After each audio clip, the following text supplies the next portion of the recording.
Bueno, se abre la ronda de preguntas del público. ¿Quién quiere romper el hielo? Estoy viendo justo al director de Pulsar que está acá alineado para la pregunta. Esto es particular. ¿Podemos ver a la placa, la que está en la serie, de la Valora Liberal a Republicano? Sí. Gracias. Ahí. Sí. La 1, 2, 3, cuarta barra que está desde yendo de arriba para abajo. Las personas poco informadas. Sí. Voto calificado. Bueno, no sé si es por trabajar un poco los datos durante estas últimas semanas, porque tengo una visión un poco más A ver, ¿qué pensás vos? oscura sobre los datos en general. No, a mí me llamó mucho la atención esa. Y ahí creo que también, bueno, puede haber una reflexión histórica sobre, bueno, la idea de cuándo se agranda el demos, o sea, cuándo lo agrandas y cuándo se incorporas a uno. Pero los que no llegan a leer, el 30% de la sociedad dice que está de acuerdo porque las personas poco informadas no deben votar así. Eso es achicar. Sí. Y está claro que es un 30% y no puede Ay, decir que, bueno, el 70% dice que están en desacuerdo con esto. Y podemos ser muy optimistas. A mí el 30% ¿Te parece alto? Me parece muy alto. En todo, en una batalla que es cierto que mirás otros valores y decís, parecería que somos bastante liberales republicanos, que el consenso democrático está bien. Entonces, como busco la búsqueda de pulsar siempre salir de justamente la democracia simbólica o de los conceptos simbólicos y de lo operacional. Sí. A lo bife. Charlemos de eso. Buena pregunta. Me la salteé a esa, no. Es mejor a mí el futuro. Mira, yo cuando la vi pensé en Guizot, ¿no? Guizot es un francés, un liberal francés muy espectacular que fue ministro en 1830 y él decía, bueno, la soberanía tiene que ser la soberanía de la razón, ¿no? Todos en algún momento van a alcanzar la razón, pero hasta que la alcancen todos, solo votan los que... Y él decía, bueno, los que hayan hecho la universidad, leer y escribir, bueno, una serie de cosas, ¿no? Igual no se llevó adelante su idea, ¿no? Pero había toda una idea de que el pueblo no sabía votar, ¿no? Que no conocía bien cuál era su interés. Yo eso a veces lo veo en el discurso público argentino. Entonces, por eso no me sorprende, pero no tanto. Y lo veo desde el peronismo, desde el no peronismo, desde la idea de votan mal. En tal lugar la gente vota mal, ¿no? Como si hubiera una razón a la cual llegar y esa razón es lo que realmente entendemos cuáles son tus intereses. Vos no entendés cuáles son, vos votaste a tal porque no tenés claro cuáles son tus intereses, ¿no? Entonces vos votaste mal. Eso, por supuesto que ahora con la elección de Milei estuvo recontra presente esta idea más de soberanía de la razón.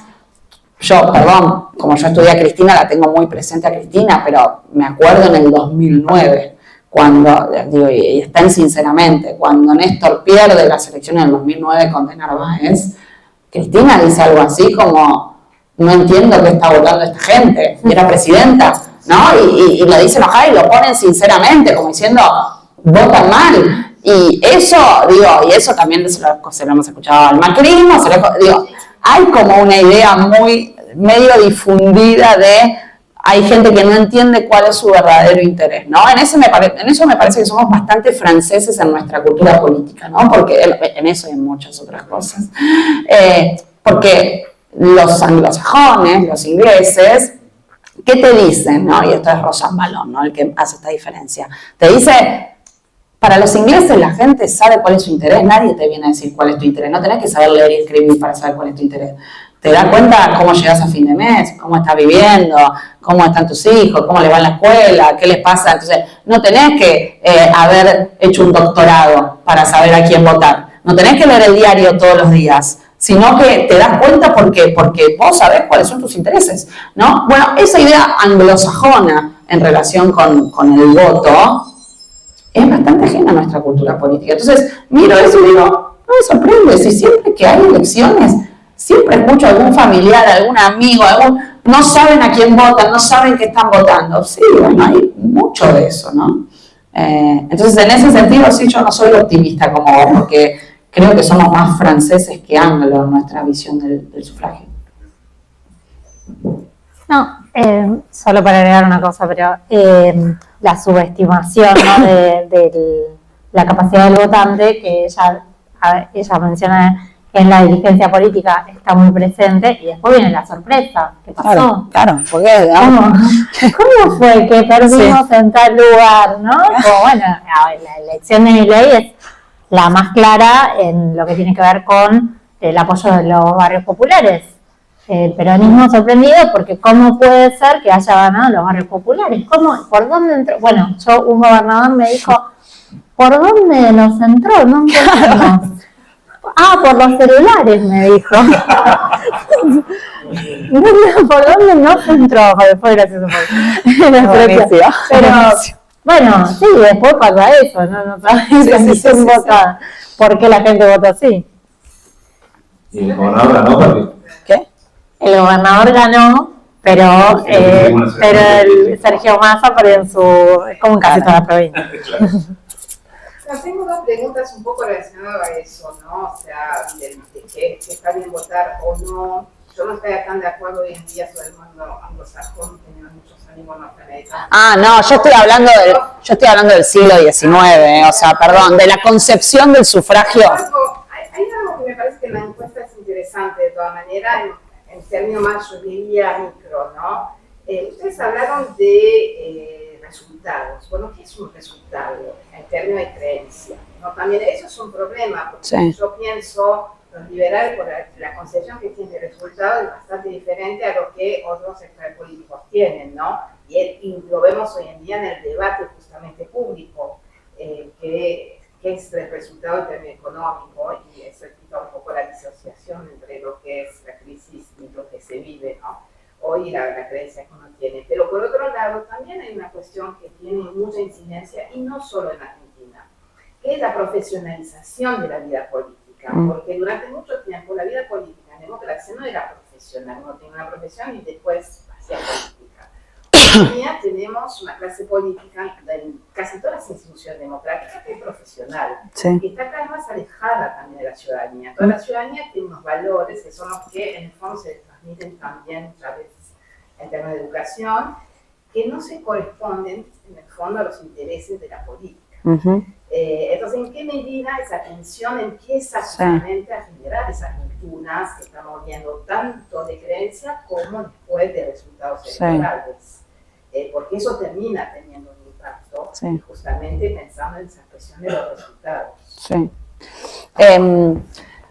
Bueno, yo no sé qué entiende la gente por resultados, pero y no sé cuál sería la definición correcta, pero yo en mi cabeza cuando pienso en resultados pienso en crecimiento económico y ascenso social.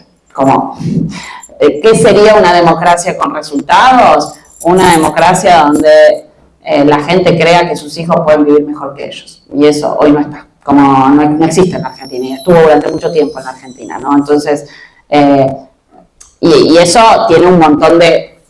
O sea, eso implica un montón de cosas. Implica que tenés que tener una educación pública de calidad, salud pública de calidad, o sea, para poder pensar en ese ascenso social y en esas oportunidades para poder tener una sociedad realmente más igualitaria, bueno, tenés que crecer económicamente, porque no te alcanza con redistribuir lo que tenemos, porque tenemos poco. Y además de crecer económicamente, tenés que permitir ese ascenso social, que no está. Entonces, es una definición muy básica la que tengo, pero porque tampoco estudié mucho el tema. Entonces, bueno, nada, es más intuitivo lo que estoy diciendo. Con respecto a lo de la profesionalización, para mí es un temazo, y es un temazo re difícil de resolver. Re difícil de resolver porque, incluso mirando a otros países latinoamericanos, esa profesionalización o esa separación entre la sociedad y la dirigencia política lleva a la reproducción de intereses particularistas, en algunos países a la total conexión entre los mercados ilegales y el crimen organizado y las dirigencias políticas. Digo, nosotros estamos todavía ahí con muchas malas, donde vos tenés una dirigencia, donde esa profesionalización llegó a un nivel de decisión en relación con la sociedad que es muy difícil pensar en que la representación tenga algún sentido, incluso las elecciones tengan algún sentido, ¿no? Entonces, Yo espero que no vayamos hacia allá, pero nada me dice que vamos a zafar de eso. Claro. Por eso digo, nada me dice. No, total, estoy de acuerdo. Entonces, para mí es un temazo que no sé cómo se resuelve, sinceramente, y que cuanto más se agrava, más difícil va a ser de resolver. Sí, menos vas a tener participación política. No, claro, no, porque ya no hay, porque se desconecta totalmente la gente de eso, ¿no? Entonces, bueno, eso es más sombrío, se fue poniendo muy sombrío.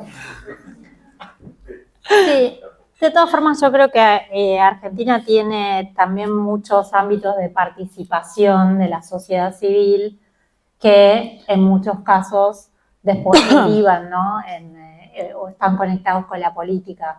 Un poco viendo al comienzo de la charla, la participación en los clubes, la participación en los gremios, todo eso en la vida universitaria, me parece que de ahí surge mucho. Y la verdad que el único, se me venían ejemplos a la cabeza de en los últimos años, estoy pensando diputados, senadores que hayan llegado no viniendo exclusivamente de la política tradicional, y pensaba por ejemplo, Natalia Saracho, ¿no? La cartonera diputada que es del espacio de Grabois, que Grabois, bueno, propicia bastante la incorporación de dirigentes que vienen de otros ámbitos de la sociedad, justamente para eso, como para que no perder no perder la conexión, ¿no? Completamente, que no termine todo siendo casta, vamos a usar término de mi ley, que no termine todo siendo casta y que haya alguien que lleve un poco la voz de lo que pasa realmente en las bases de la sociedad. Pero me parece que eso lo tenemos cada tanto, hay como en una renovación. Yo creo que esto no va a ser esta elección donde veamos la renovación de caras. A mí me parece que esta elección las listas van a venir con pesos pesados de la política, más que en otros momentos. No sé, me recuerdo en el 2017, por ejemplo, que sí. Cristina llevó la lista de, no sé, de los científicos, bueno, un representante de cada otro momento. Pero creo que ahora va a ser un poco más pesado por cómo está el debate político, ¿no? Más preguntas. Ahí levantando la mano. Sí, capaz. Un poco yendo a la última pregunta que hicieron sobre las elecciones estas próximas, pero hace unos días se anunció un nuevo frente electoral para las nacionales, que es el Distrito Federal, y me llamó mucho la atención porque yo estudio politología, y se habla cada vez más, ¿no?, de esa tendencia a la territorialización y nombrar un poco antes la disolución de las identidades partidarias. Sí. ¿Hay ahí quizás un atisbo del futuro político argentino en estos bloques provinciales, digamos? A mí me parece interesante como el planteo de los gobernadores, me parece interesante. Lo que pasa es que hay que ver cómo camina, ¿no? Porque una cosa es que esto se esté armando solamente para tratar de frenar el desembarco de Milei en esas provincias, puntualmente, ¿no? En la provincia de... O sea, nosotros miramos quiénes son los gobernadores que armaron esta liga y este acuerdo, y son aquellos que no terminan de cerrar con Milei en sus provincias, porque, por ejemplo, ahí no está Cornejo, porque en Mendoza Cornejo cerró un acuerdo con La Libertad Avanza. A tal punto será el acuerdo que directamente le entregó casi toda la lista y el primero de la lista, o sea, el gobernador radical pone el segundo de la lista, eso es bastante raro. Pero bueno, en Chaco también Esdero, que es de origen radical, hizo un acuerdo con La Libertad Avanza. Entonces digo, son gobernadores que no arreglan con La Libertad Avanza, que yo tengo mis dudas si tiene que ver con que vieron que hay un poco una baja de popularidad de Milei o no, o si es solamente defensivo, si va a tener que ver solamente con la defensa de los recursos de las provincias, porque básicamente están en discusión todas estas, bueno, por ahora estas últimas leyes, ¿no? La la distribución de ATN y la de impuestos a los combustibles, pero hay un montón de otras cuestiones que se discuten permanentemente en el Congreso que tienen que ver con recursos federales. Entonces, no termino de ver, porque todavía es muy pronto, si esto es la avenida del medio de la que tanto se habla, si hay espacio para esa avenida del medio o no, porque lo que venimos viendo en los últimos años es que no. Cuando uno mira, mira, qué interesante lo que dice tal, ¿no? Porque es más moderado, qué sé yo, pero cuando ves el resultado electoral decís, esto no tiene, evidentemente no camina, porque la sociedad está polarizada, por ahí no tanto en la vida cotidiana, pero cuando va a votar, sí. Entonces, bueno, veremos si eso es finalmente la avenida del medio y si se consolida como algo así, un proyecto que tiene un candidato a presidente para 2027 o no, o si es una defensa de recursos, ¿no? De las provincias, si tiene que ver más con algo coyuntural y después veremos después eso cómo se articula, porque si vos mirás también lo que pasó con los diputados y senadores que responden a los gobernadores este año y medio en el Congreso, y fueron y vinieron, ¿no? Según el caso, uno negoció una cosa, otro negoció otra cosa, entonces por momentos apoyaron a Milei, por momentos se le plantaron, entonces, bueno, vamos a ver cómo anda. Me parece que es saludable, ¿no? Porque uno tiende a pensar que tienen coincidencias todos esos gobernadores que estuvieron ayer juntos. Los planteos frente al gobierno nacional son más o menos lo mismo, pero vamos a ver si es una cuestión solamente de recursos o si se puede armar algo más sólido, ¿no? No, yo sobre eso no sé. Más preguntas.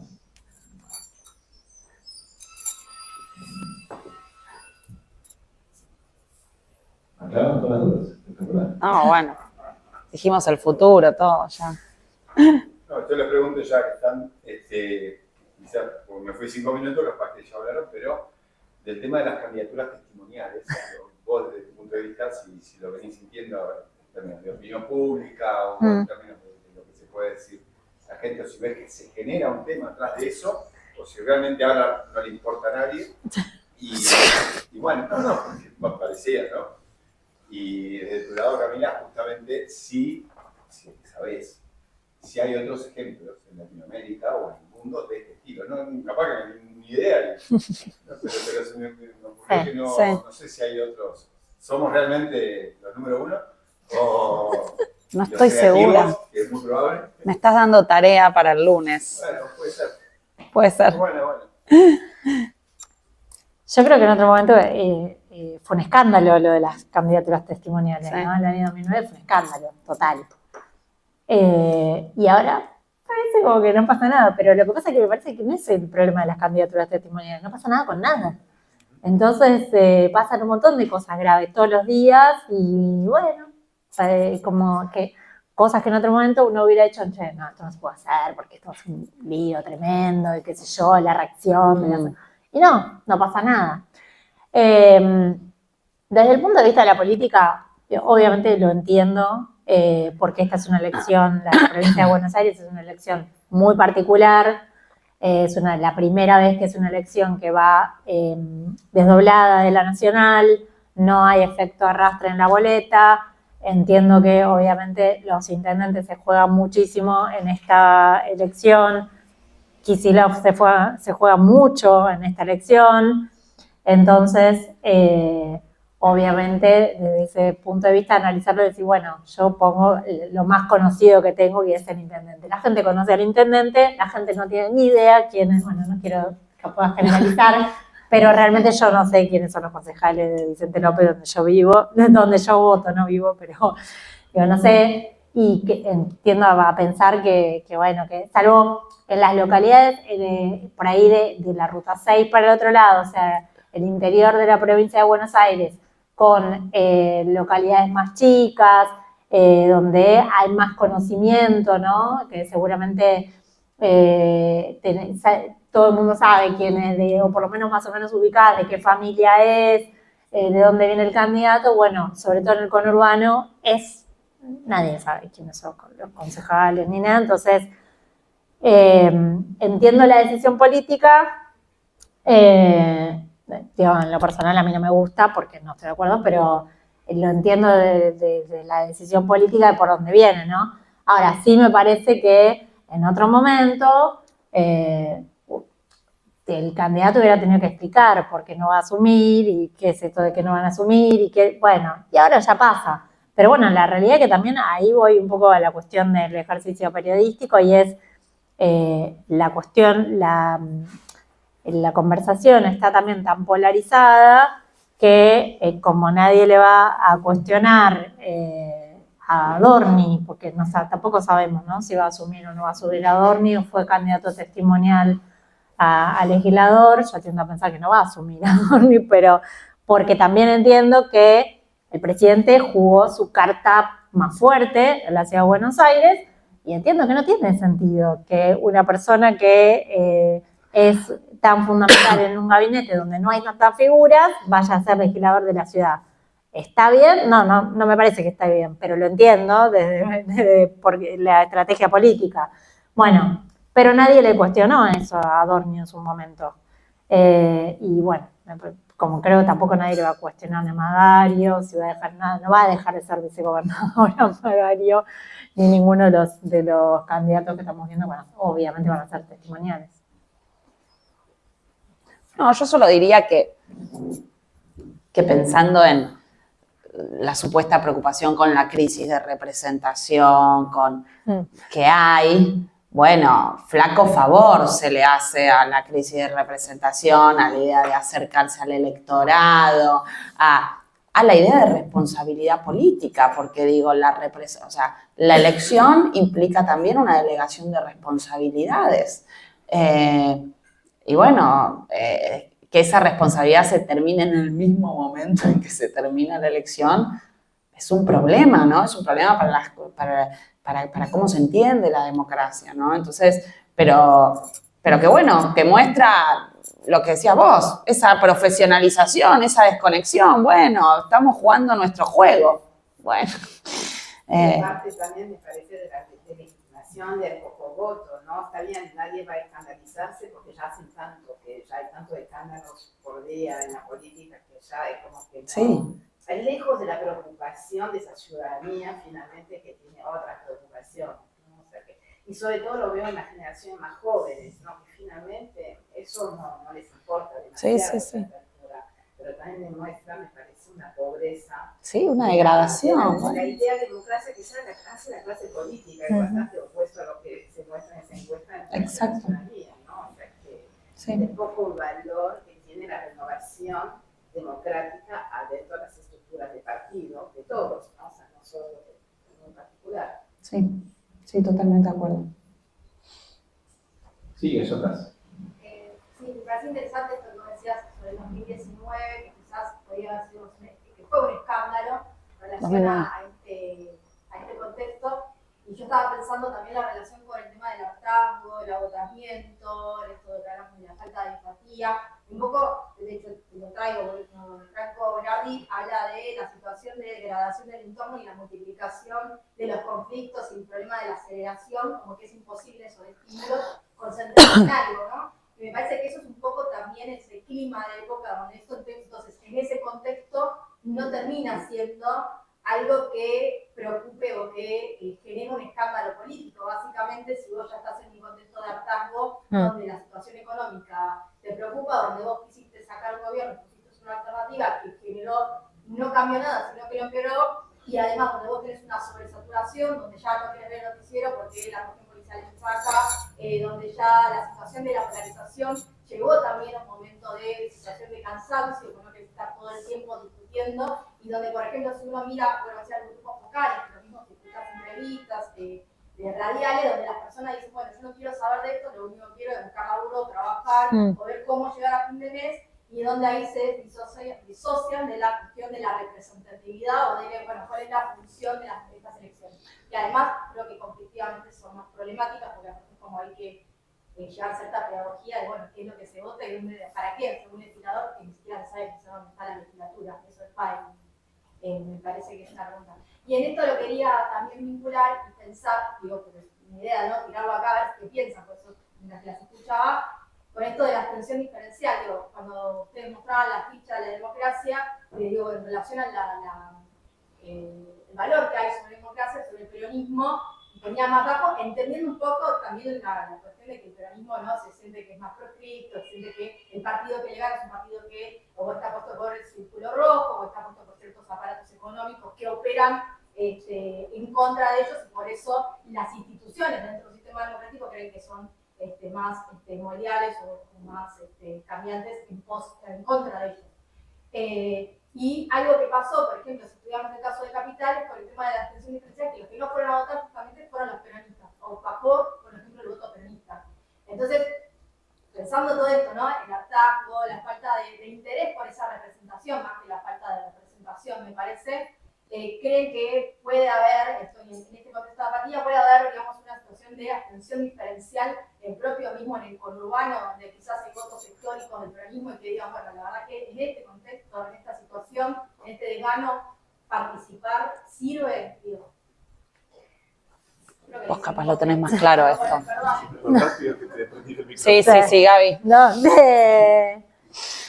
No, estaba pensando, primero, esto de que hay poco escándalo, también yo digo, la sociedad tiene tantos problemas que resolver todos los días de su vida, ¿no? Tenés 4 trabajos para poder sostener, para poder pagar el alquiler, para poder pagar todos los gastos, para, no sé, una cantidad de horas que hay que trabajar por día, problemas, todo el tiempo problemas. Entonces es como una carrera de obstáculos permanente.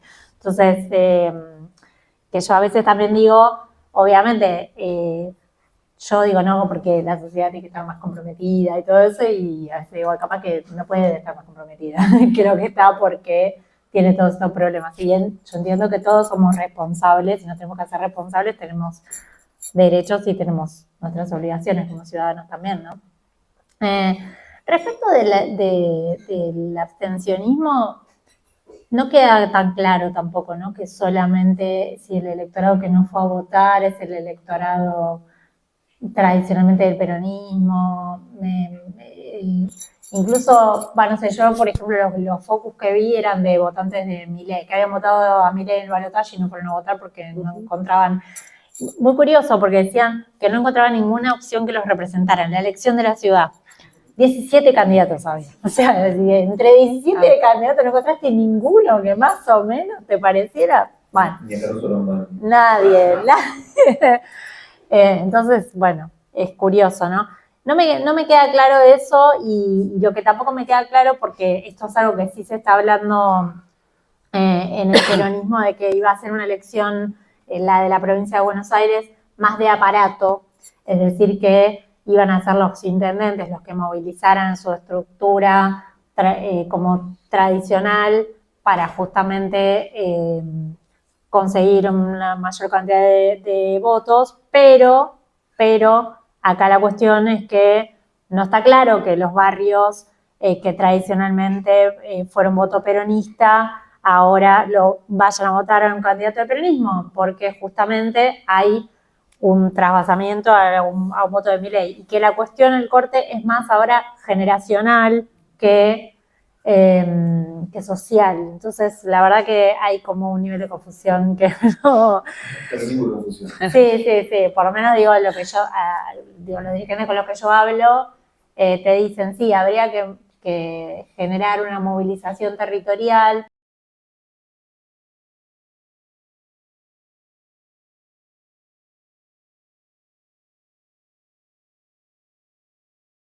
A favor, claro, obvio. Bueno, sería la primera vez, porque en el 98, ya a pesar de todo el aparato que había puesto el Dualde a servicio, digamos, de su elección, no ganaron la elección de la provincia. Sí, no, y también hay que decir que el aparato, lo que se conoce tradicionalmente como el aparato, tampoco es que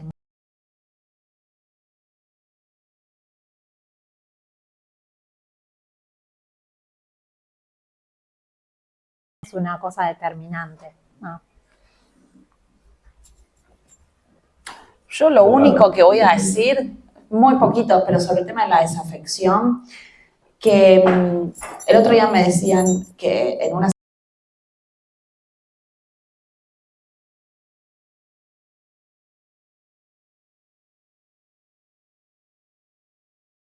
nivel municipal, provincial, son los que están enojados con ese distrito en el que se está votando. Entonces, como que está relacionado también eso, con la conformidad con el distrito en el que estás votando. ¿Qué quiero decir con esto? Bueno, si Axel tiene a muchos enojados, es probable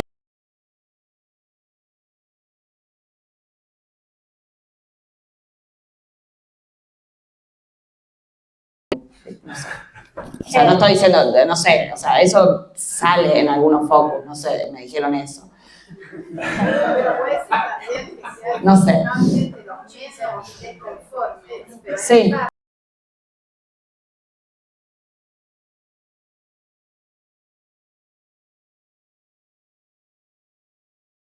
siguen votando las mismas listas. Bueno, porque algo hacen, ¿no? Y no lo ven como algo partidario, no necesariamente. O sea, Claro. tienen un desapego de la cuestión partidaria. Sí. Y con la política no hay mucho tampoco algo que lo represente o que piensen. No necesariamente es una conformidad, pero una idea de finalmente.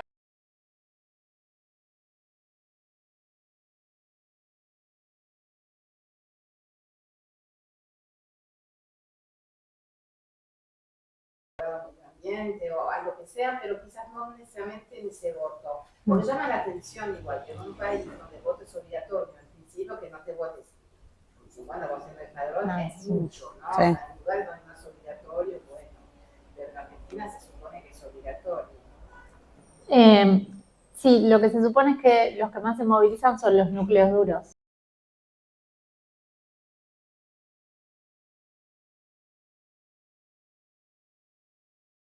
El 30% duro de Milei, que aparece en todos los estudios, y el 30% de algo duro del peronismo que quiere ir a hacer oposición. Sí, una cosa, en ese sentido también me parece como que en relación a lo que decía.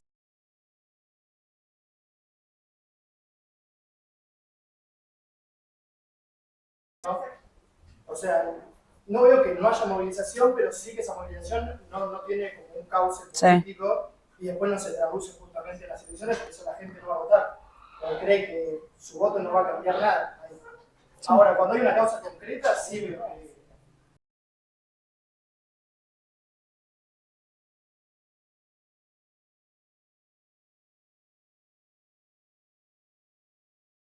que es la política y es la tercera serie en la que crece la política. Sí. Y todos nos encontramos ante la pregunta de los periodistas, que es un poco obvia, más una columna sobre eso, porque en un país que cae la participación aumenta el interés en la política y un poco creo que parte la salida que encontramos. Fue un poco lo que vos estás diciendo, que lógicamente hay un interés por lo político, pero no necesariamente por los políticos en particular o por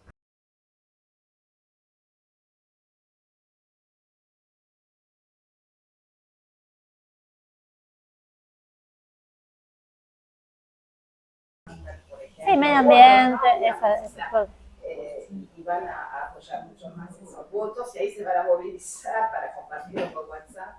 Recibo 50 WhatsApp de estudiantes todo el día sobre ese tema, por tal cosa, y por ahí no en eso, ¿no? O sea, Sí. Bueno.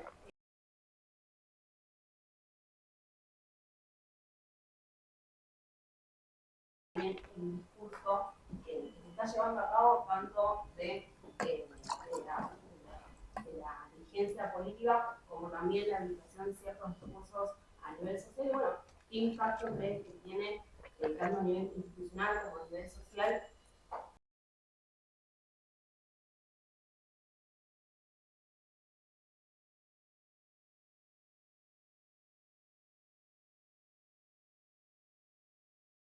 Muchos más discursos, también, no solo de las nuevas generaciones, sino también en el resto de la sociedad, ¿no?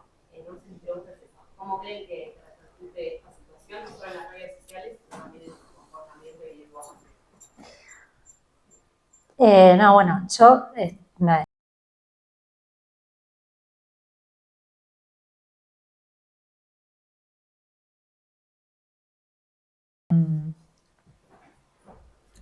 la verdad no sé cómo vamos a salir de esta situación realmente, porque es como que hay violencia desatada, ¿no? Que va a ser muy difícil para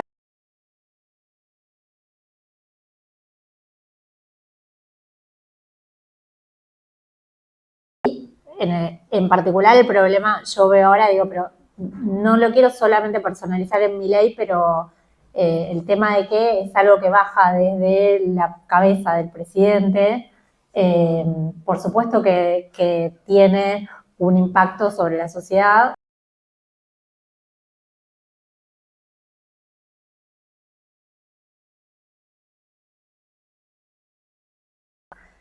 Formas que digo, que antes podíamos verlo de una manera como más, no sé, no tan sistematizada. Me parece que ahora lo que hay es una violencia muy sistematizada, sobre todo si miramos las redes sociales y todo. La verdad, no tengo idea cómo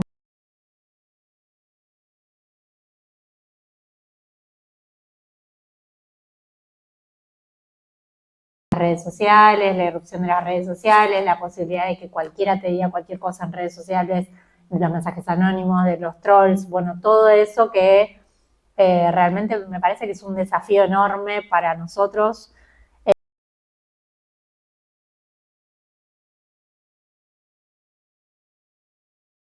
Debate de ideas con respeto y todo eso, pero bueno, algo vamos a tener que hacer más general, me parece, porque va a ser muy difícil, sino como reencauzar el debate a términos democráticos.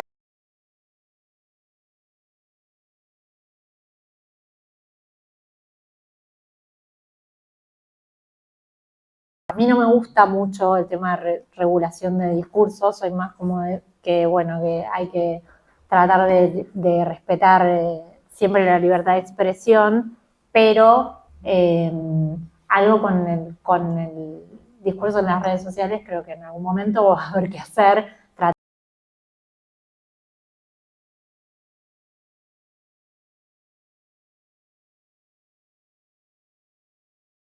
No sé.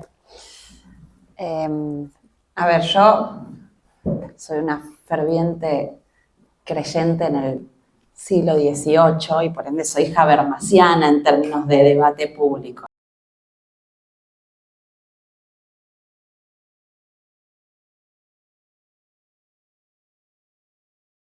¿No? Ya era difícil en el siglo XIX, cada vez más difícil en el siglo XX y parece prácticamente imposible. Sin embargo, yo creo que hay que seguir apostando a esa esfera más deliberativa y plural.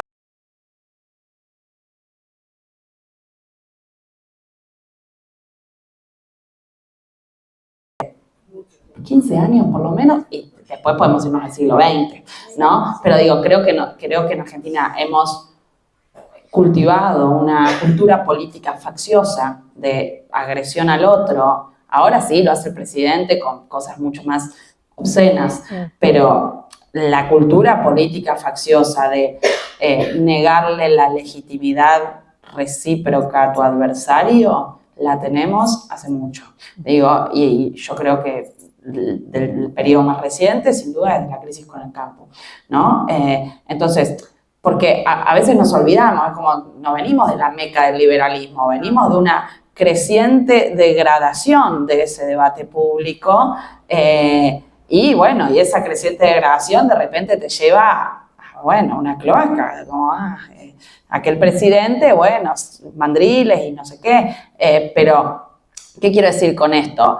Porque a veces siento que falta autocrítica del otro lado, como ¿qué hicieron otros para que estemos a donde estamos? ¿No? Como no es que éramos Habermas y de golpe vamos al barro, no, veníamos del barro y fuimos un poquito más en el barro y eso nos lleva a donde estamos, ¿no? Entonces también me parece, para salir de eso de base, yo espero alguna autocrítica de otros sectores, ¿no? Como de lo poco que se contribuyó a un debate público plural y racional en la Argentina en las últimas décadas.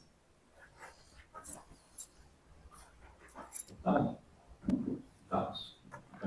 De la directiva. Bueno, Gaby, Cami, Muchas gracias por favor. venir a discutir, sobre todo por estar haciendo así. Bueno, fue un primer ejercicio, creo que salió bastante bien. Gracias también Natalie y Maxi por empujar el ciclo, todos los integrantes del Cursal que se acercaron, al público en general.